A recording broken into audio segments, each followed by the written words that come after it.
Hello everyone, welcome to my YouTube channel being a best teacher. आज की इस video में हम लैंग्वेज अक्रॉस करिकुलम सब्जेक्ट के कुछ इंपॉर्टेंट क्वेश्चंस डिस्कस करेंगे।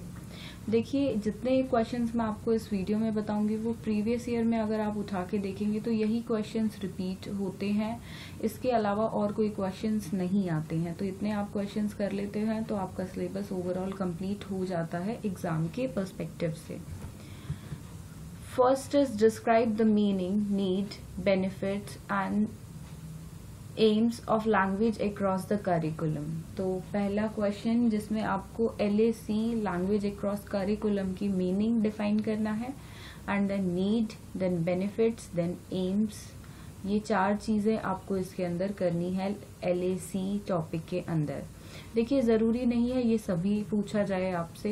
क्वेश्चन हमेशा 2 या 3 पार्ट्स में डिवाइडेड होता है। 2 या 3 चीजें हमसे क्वेश्चन में पूछी जाती हैं 16 मार्क्स के अकॉर्डिंग। तो उसमें आपको कोई भी इनमें से 2 या 3 चीजें आ सकती हैं। सपोज मीनिंग आ गया और बेनिफिट्स आ गए, नीड्स और एम्स नहीं आए, या मीनिंग और एम्स आ जाए और साथ में नीड आ जाए, बेनिफिट्स ना आए। तो ऐसे कुछ भी करके क्वेश्चन फ्रेम हो सकता है। तो आपको करने ये चारों टॉपिक हैं बिकॉज वी डोंट नो कि आए कौन सा topic. Question number 2. Explain the difficulties in implementing LAC in schools. Discuss the respective roles of content subject teachers and language teacher in LAC approach. तो इसमें पूछा गया है कौन कौन सी डिफिकल्टीज आती हैं LAC को स्कूल्स में इम्प्लीमेंट करने में, लागू करने में।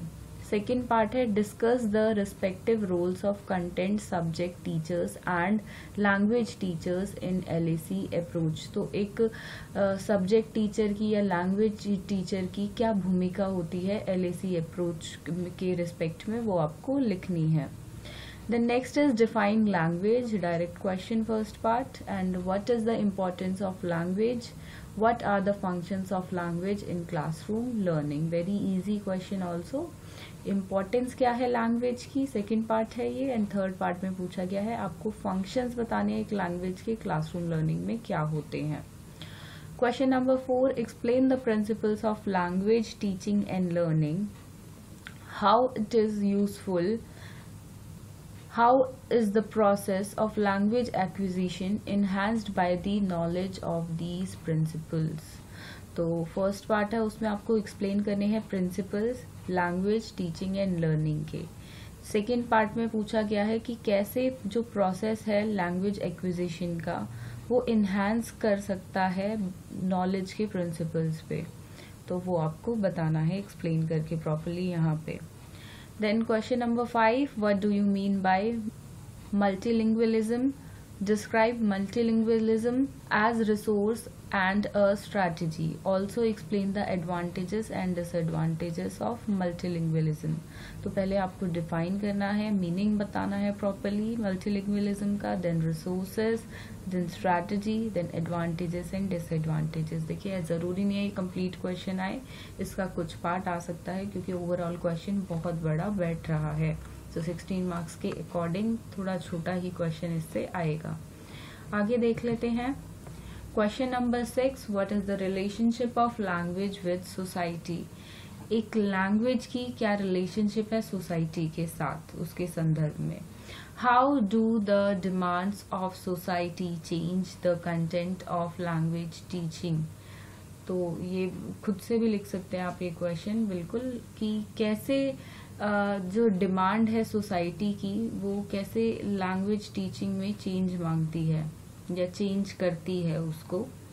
Then next question, what do you mean by listening skill से आप क्या समझते हैं। What is the importance of listening skill. Describe the steps involved in the development of listening skills.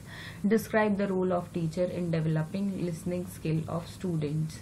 तो कंप्लीट क्वेश्चन के चांसेस कम है, तो ये कुछ पार्ट्स में ही आ सकता है, बट कंप्लीट क्वेश्चन भी आ जाए तो आपको करना ही है।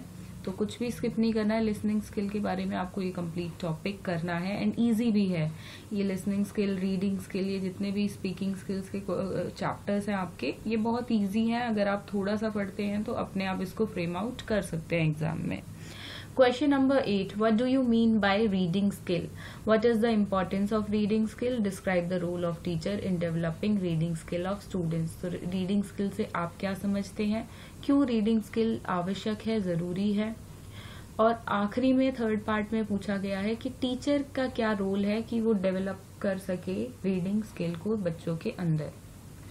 Next question number 9. What are the strategies for effective reading? क्या क्या स्ट्रैटेजीज होते हैं एक इफेक्टिव रीडिंग बनाने के लिए. ऑल्सो एक्सप्लेन स्कीमा थ्योरी और रीडिंग. स्कीमा थ्योरी को बिल्कुल नहीं छोड़ना है, बहुत बार ये खाली 4 मार्क्स में भी आपका आ जाता है. Then next question number 10. What do you mean by speaking skill? अब स्पीकिंग स्किल से क्या समझते हैं, और साथ ही discuss the importance of speaking skills for school students. अब क्या इम्पोर्टेंस है स्पीकिंग स्किल की स्कूल के बच्चों में, वो आपको यहाँ पे डिस्कस करनी है, इलाबोरेट करके बतानी है. Then how you will develop और improve the speaking skill of students. तो आप एज अ टीचर कैसे स्पीकिंग स्किल्स को बच्चों के अंदर डेवलप करेंगे या इम्प्रूव करेंगे. Question number 11. Write a detail notes on style, tone and registers of language. Explain its significance और इम्पोर्टेंस इन लैंग्वेज. तो आपको यहाँ पे इलाबोरेट करके लिखना है style, tone and registers of language. आपकी प्रॉपर बुक में ये टॉपिक है एंड इम्पॉर्टेंट है एग्जाम के व्यू से. बहुत बार ये एग्जाम में आया हुआ है, तो ये बिल्कुल स्किप नहीं करना, आपको करना है. एंड लास्ट में उसका सेकंड पार्ट में पूछा गया है उसके सिग्निफिकेंस या फिर इम्पोर्टेंस, जो भी आप कहना चाहें वो भी आपको साथ में करने हैं. Next is question number 12. Explain the techniques for developing speaking skills. Speaking skill को डेवलप करने के लिए कौन कौन सी टेक्निक्स हैं उनको आपको एक्सप्लेन करना है, इलाबोरेट वे में लिखना है. Question number 13. What do you mean by writing skill? आप राइटिंग स्किल से क्या समझते हैं. Explain the concept of writing skill as a tool of language learning. तो लैंग्वेज लर्निंग में कैसे राइटिंग स्किल जो है वो हेल्प करती है. देन हाउ यू इम्प्रूव और develop the writing skills of your students. तो एज अ टीचर आप अपने बच्चों के अंदर कैसे राइटिंग स्किल्स को इम्प्रूव करते हैं या डेवलप करते हैं. Question number 14. Describe the relationship और linkage between reading and writing in language and acquisition. तो ये डायरेक्ट क्वेश्चन है एंड इजी भी है. ये आपको डायरेक्ट पूछा हुआ है कि डिस्क्राइब करना है रिलेशनशिप या कैसे लिंक करते हैं आपस में दोनों रीडिंग एंड राइटिंग लैंग्वेज के एक्विजिशन में, तो वो आपको यहाँ पे बताना है. Next is question number 15. Define creative writing. Creative writing का भी टॉपिक है, इम्पॉर्टेंट है, ये भी बहुत बार एग्जाम्स में आया हुआ है. And then describe types and techniques of writing. ये राइटिंग की क्या कितने कितने टाइप्स हैं उन सब के एक्सप्लेन करना है आपको, और टेक्निक्स को भी साथ में राइटिंग की एक्सप्लेन करना है. Question number 16. What are the theories of language development. तो ये थ्योरीज प्रॉपरली इसका चैप्टर है, बहुत इंटरेस्टिंग चैप्टर है ये, बिल्कुल ना छोड़ें. ये आपके आगे सीटेट वगैरह में भी बिल्कुल हेल्प करेगा, इसके क्वेश्चंस आ जाते हैं बहुत बार. Okay, next question number 17. What do you mean by communication. Communication से आप क्या समझते हैं. Explain the process of communication and also explain the role of teacher in communication process. Describe the role of language in communication. देखिए communication का जो आपका topic है बहुत ईजी है. इसमें मतलब आपने अगर इसकी रीडिंग भी कर ली तो इसमें कुछ लर्निंग नहीं है, आप खुद अपने एलैबोरेटेड फॉर्म में लिख सकते हैं. तो ऐसे जो इजी टॉपिक होते हैं उनको तो बिल्कुल ना छोड़े, एग्जाम में अच्छी तरह करके जाएं, बहुत इजी टॉपिक है ये. Next is question number 18. Difference between language learning and learning through language. देखिए टर्म्स सिमिलर लग रही होंगी बट अलग है कि language learning and learning through language के बीच में डिफरेंस करना है. And explain the role of language in learning. तो रोल क्या है लर्निंग में एक लैंग्वेज का, पर्टिकुलर कोई भी लैंग्वेज उठा के आप एग्जाम्पल वाइज भी इसका रोल बता सकते हैं एंड वो आपको यहाँ पे एक्सप्लेन करके लिखना है. Question number 19. What do you mean bye skill of management. आप स्किल ऑफ मैनेजमेंट से क्या समझते हैं और लिंग्विस्टिक स्किल्स साथ में क्या होती हैं को आपको एक्सप्लेन करना है, दोनों पार्ट्स को, फर्स्ट पार्ट और सेकंड पार्ट दोनों को एक्सप्लेन करके इलाबोरेटेड फॉर्म में आपको लिखना है। Next is question number 20, what do you mean bye schemas, explain its importance and types. तो मैंने बोला था स्कीमास का टॉपिक बिल्कुल ना छोड़े, ये कभी 4 मार्क्स में आ जाता है, कभी 16 में आ जाता है, बट जनरली ये आता ही है, तो इसको स्किप ना करें। What is test structure? Explain its importance in education। ये भी इजी टॉपिक है, थोड़ा सा इस पे आपको ध्यान देना पड़ेगा, रेस्ट कोई ज्यादा बड़ा टॉपिक नहीं है।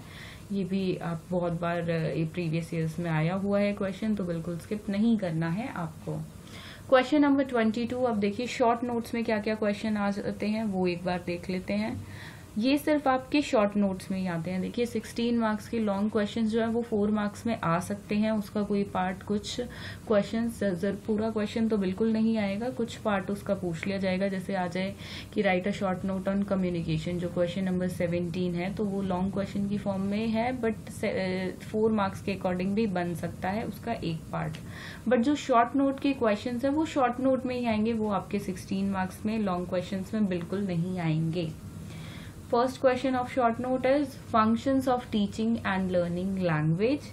Then Piaget's theory of language learning. देखिए पियाजे की थ्योरी आपको कभी नहीं छोड़नी है, ये बहुत इंपॉर्टेंट है आपके आगे, एक एज अ टीचर आपको बिल्कुल पता होनी चाहिए पियाजे की थ्योरी, वाइगोत्स्की की थ्योरी, कॉलरबर्ग की थ्योरी। तो ये जितने भी मेन आपके थ्योरिस्ट हैं उनकी थ्योरी बिल्कुल आपको पता होनी चाहिए एज अ टीचर।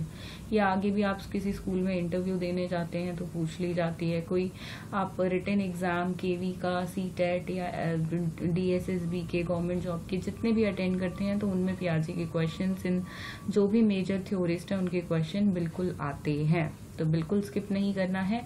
आप जब अपनी बीएड कर रहे हैं तभी इस टॉपिक को बड़े ध्यान से पढ़ें कि आपको लाइफ टाइम याद रहे। Okay, Piaget's theory of language learning, उसके बाद है role of teacher in developments of skill in classroom, and then last is scamming and skimming according to reading skills। देखिए स्कैमिंग और स्किमिंग का जो आपका क्वेश्चन है ये कई बार रीडिंग स्किल्स वाले क्वेश्चन में भी एड ऑन होकर पूछ लिया जाता है, बट आपको इसको 4 मार्क्स के अकॉर्डिंग ही प्रिपेयर करना है। क्यों? क्योंकि अगर ये 16 मार्क्स के क्वेश्चन में भी एड होकर आता है, एक पार्ट बन जाता है, तो उसकी भी एवरेज 4 या 5 मार्क्स की रहेगी। तो आप इसको 4 या 5 मार्क्स के अकॉर्डिंग ही प्रिपेयर करें, इससे ज्यादा के लिए आपको इसका मटीरियल प्रिपेयर करने की जरूरत नहीं पड़ेगी। देखिए जितने भी क्वेश्चंस मैंने आपको बताए हैं ये सब अगर आप कर लेते हैं तो इजीली आप 90% प्लस स्कोर कर सकते हैं, ये चीज मैं आपको बिल्कुल एश्योर करती हूँ। एंड इनके आंसर्स कैसे अटेम्प्ट करने हैं वो बहुत बार बच्चे मुझसे पूछते हैं, तो मैं डेफिनेटली उसके लिए एक वीडियो जरूर बहुत जल्द अपलोड कर दूंगी। एंड जैसे ही अपलोड हो जाएगी उसका लिंक मैं आपको डिस्क्रिप्शन बॉक्स में दे दूंगी कि आंसर्स इन सबके कैसे आपको अटेम्प्ट करने हैं। अगर आप इसको एक बार अटेम्प्ट करना सीख जाएं कि आंसर को मेरे को कैसे अपना रिफ्लेक्टिव बनाना है, कैसे हर पेज को हाईलाइट करना है कि मैं ज्यादा से ज्यादा अच्छे मार्क्स गेन कर पाऊं, तो बिल्कुल आप बहुत अच्छे मार्क्स ला पाएंगे। हर एग्जाम में कोई ना कोई एक टेक्निक होती है जो आपको अप्लाई करनी होती है so that you can gain good marks. तो यही था इस वीडियो के माध्यम से आप सभी के लिए। वीडियो को अंत तक देखने के लिए बहुत बहुत धन्यवाद। एंड आखिरी में बस यही कहना चाहूंगी कि हमारे चैनल को सब्सक्राइब कर दें ताकि आप अपने भविष्य में भी ऐसी वीडियोस देख पाएं। एंड एक बेल आइकन होता है उसको भी प्रेस कर दें और प्लस नोटिफिकेशन ऑल पे कर दें, क्योंकि बहुत बार बच्चे मुझे बोलते हैं कि मैम आप वीडियो डालते हो मिलती नहीं है, हम आपके चैनल को खोल के देखते हैं जब भी देख पाते हैं। तो उसके लिए आपको बेल आइकन को दबाना है और साथ में ऑप्शन ऑल आता है एक कि सारी नोटिफिकेशन आपको मिलती रहे, तो ऑल पे आपको टिक करना है।